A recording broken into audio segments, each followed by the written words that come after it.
Tengo el gusto de saludar a José Medina Mora y Casa, presidente de Coparmex. Presidente, gracias por su valioso tiempo. Buenas tardes. Muy buenas tardes, Pedro. ¿Cómo estás? Bien, gracias por su tiempo. Tenemos muchos temas de los cuales platicar. Me gustaría primero que nos compartiera la postura de su Cámara respecto a la ley de la industria eléctrica y la declaración de constitucionalidad de la Suprema Corte sobre esto. Sí, bueno, habría que recordar, Pedro, que han sido tres momentos importantes.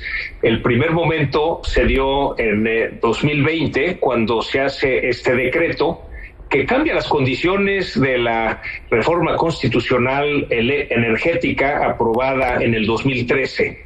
Esto generó que las empresas se ampararan, los amparos se ganaron. Cuando se llegó a la Suprema Corte de Justicia de la Nación, la Suprema Corte declaró inconstitucional ese decreto. Un segundo momento es cuando viene esta iniciativa preferente, la Ley de la Industria Eléctrica, presentada por el presidente el 1 de febrero del 2021.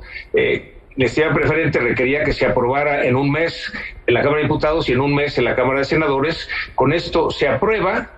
Y finalmente, precisamente porque iba en contra de tres artículos de la Constitución, 25, 27 y 28, esta ley se suspende. Hay muchos amparos en camino.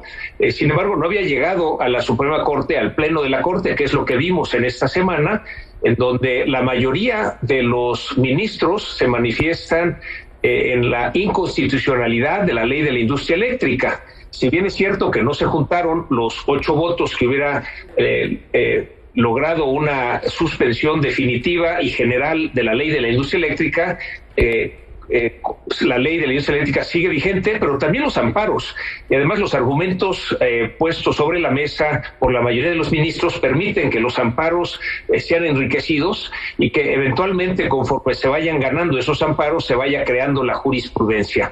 En paralelo, pues se está discutiendo, y es el tercer momento, la reforma constitucional en materia eléctrica, que como es constitucional requiere de mayoría calificada, 2/3 partes del Congreso, y ahí es donde la responsabilidad está precisamente en los diputados de oposición, en donde desde el principio los diputados del PAN, del PRD, de Movimiento Ciudadano, dijeron que iban a votar en contra. El PRI dijo que lo iba a analizar, sin embargo ahora ha tenido una postura de voto en contra de esa reforma constitucional y además han presentado, tienen ya un documento, todavía no presentan la iniciativa de reforma constitucional, tanto el PRI, PAN, PRD como otro documento que también presentarán, o se espera que presente Movimiento Ciudadano, y lo que esperamos, Pedro, es que haya el diálogo en el Congreso, que Morena, así como dijo el diputado Mier, se abra a escuchar propuestas de la oposición y entonces se pueda lograr una ley en donde el objetivo es que haya luz para todos los mexicanos a precios accesibles, en donde haya también luz a precios competitivos para las empresas, que vayamos hacia las energías limpias, que se respete el Estado de Derecho, en fin, lo que creemos, Pedro, que se requiere en el país. Me llamó la atención lo que dijo, presidente, respecto a los amparos. Entonces, por ejemplo, ustedes estarían presentando los propios argumentos de los ministros que votaron como inconstitucional la ley de la industria eléctrica. Es correcto, no nosotros Coparmex como sindicato patronal, sino las empresas que han sido afectadas. La ley les permite ampararse, es muy bueno que existe en México el amparo, porque eso permite a las empresas cualquier acción del gobierno pueda ser sujeta a amparo. Y efectivamente, como señalas, Pedro, los argumentos puestos sobre la mesa por los ministros de la Corte, la mayoría de los ministros de la Corte que declararon que es inconstitucional la ley de la industria eléctrica, esos mismos argumentos serán retomados en los amparos que presenten las empresas, nuevos amparos que existan o se enriquezcan los amparos que ya existen. Ahora, con esta contrapropuesta que hizo la oposición y a la cual hacía referencia usted hace unos minutos, ¿se resuelve en algún sentido estas declaraciones de que la reforma eléctrica estaría violando, por ejemplo, tratados internacionales, entre otras cuestiones? Bueno, es muy claro lo que firmamos en los tratados internacionales como el TEMEC en cuanto a la transición hacia las energías limpias, también en cuanto a respetar los contratos que hoy son legales de acuerdo con la ley vigente. y que, bueno, se ha dicho que son ilegales.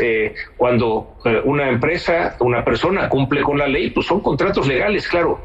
Pueden cambiar las condiciones, sin embargo, hoy en día esos contratos son legales de acuerdo con la ley vigente. Nos parece que esos dos elementos que firmamos en el TEMEC, pues sí, si no se toman en cuenta en la reforma constitucional, pues sí veríamos estos litigios internacionales, tal como lo señalaba el embajador de Estados Unidos en México, Ken Salazar. Esta es la postura de las empresas americanas que están invertidas en México, de los organismos empresariales americanos que defienden a estas empresas, pero también del gobierno americano. Es decir, así como esperamos que el gobierno americano respete las condiciones de las empresas mexicanas que están invertidas en Estados Unidos, como la misma refinería de Deer Park, claro, pues también ellos esperan que el gobierno mexicano, la ley en México, pues respete a estas empresas que han invertido en nuestro país y las que pudieran llegar a invertir en nuestro país. Claro, presidente, por último le preguntaría cuál es el impacto para las empresas de este anuncio que da hoy el presidente de la cancelación, renegociación de los contratos de autoabastecimiento.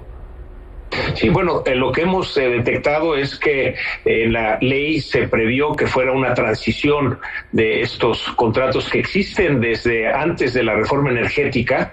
Sin embargo, no se previó en la ley cómo fuera esa transición, y muchas de estas empresas quieren ya transicionar de la condición que tienen desde hace muchos años hacia la nueva ley. Entonces hay que ayudarles a esta transición. En cuanto a la renegociación de otros contratos, pues lo que esperamos es que se respete la ley. Tenemos que dar un mensaje al mundo de que en México hay Estado de Derecho, hay certidumbre jurídica para la inversión y que se van a respetar todos aquellos contratos que son legales de acuerdo con la ley vigente, desde luego abiertos a negociar nuevas condiciones en los contratos. Siempre hay posibilidad de cambios, y después de 9 años de la reforma energética, pues claro que se requiere hacer ajustes en estos contratos. Presidente, le agradezco por su valioso tiempo. Si le parece, seguimos en comunicación la siguiente semana, ya cuando tengamos alguna resolución de la reforma eléctrica. Sí, con mucho gusto, Pedro. Gracias, José Medina Mora y Casa, presidente de Coparmex.